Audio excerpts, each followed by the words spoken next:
Hello, അസ്സലാമു അലൈക്കും. ഞാൻ ഇന്ന് ഇവിടെ ഉണ്ടാക്കാൻ പോകുന്നത് ഒരു മുട്ടച്ചോറാണ്. അതിന് ഞാനൊരു കപ്പ് അരി എടുത്തിട്ടുണ്ട്. ഒരു കപ്പ് അരിക്ക് ഞാൻ 2 കപ്പ് വെള്ളമാണ് വെച്ചിട്ടുള്ളത്. ഇത് ഇതിലേക്ക് ഇട്ടു.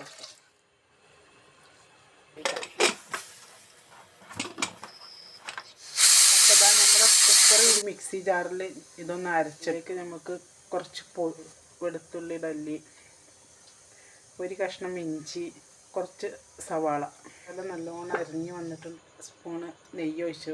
ഇനി നമ്മൾക്ക് ഇതിലേക്ക് മുട്ട ഒഴിച്ചു കൊടുക്കാം. കുറച്ച് കുരുമുളക് പൊടി ഇട്ട് കൊടുക്കാം. നമുക്ക് ഈ മസാല ഒഴിച്ചു കൊടുക്കാം. ഇനി കുറച്ച് ഉപ്പിട്ട് കൊടുക്കാം. മുട്ടച്ചോറ് ഇവിടെ റെഡി ആയിട്ടുണ്ട് കേട്ടോ.